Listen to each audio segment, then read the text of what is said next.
For me, wholeheartedly following Jesus means recognising what Jesus' earthly ministry was.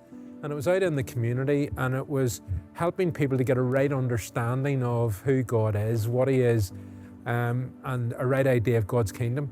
So for me, to wholeheartedly follow Jesus means, as part of the church community, making sure that we do carry that ministry on. And it means for me in the city centre here, engaging with people as a chaplain and our 20 other volunteer chaplains, and helping the community here, whether it's people who work here or people who are in the town enjoying themselves or people who find themselves homeless in the city, helping them to understand who God the Father is and what His kingdom's about. And from 2000 until 2016, I was the Belfast City Centre manager. So I had a sort of public sector role of leadership in the city. And during that time, in 2009, along with 4 other people, I started Belfast Street Pastors, and it grew quite quickly. So that was nighttime economy, outside pubs and clubs, 3 o'clock in the morning stuff.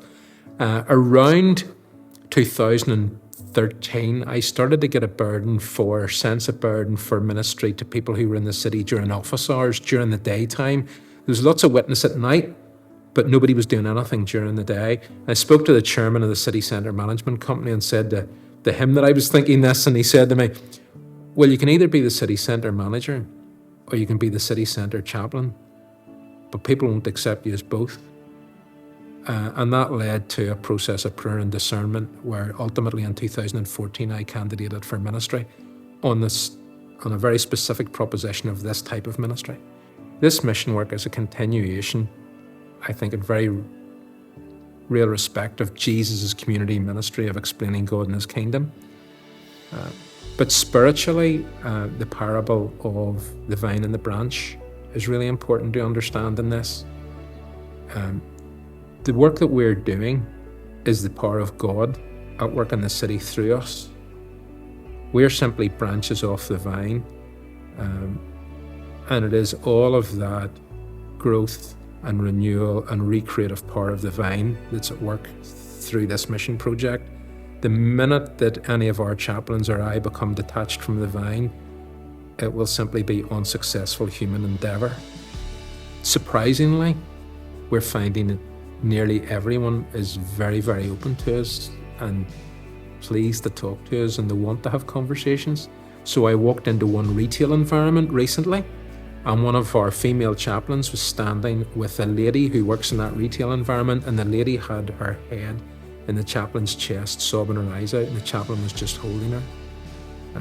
There are deep pastoral relationships starting to form now that we're 3-4 years in, and where there's a deep pastoral relationship, some of them have moved on to being prophetic, where we're actually able to speak the word of God into people's lives. But you have to earn that.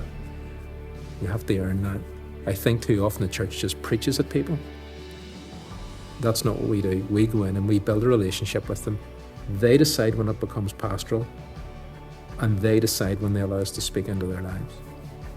Some of our chaplains are very nervous. They feel called to do this, and we train them and send them out, and they're very nervous at the start. But they rapidly get to a point where they simply love it. It is a wholehearted thing. They're passionate about it. They're committed to it. And they come back excited. The financial support of the Methodist people in Ireland through Home Mission, and it enabled us initially to set up, because we had initial setup costs, including setting up, we're a limited company. We had uniforms to buy for the chaplains, training to provide. So it enabled the initial setup.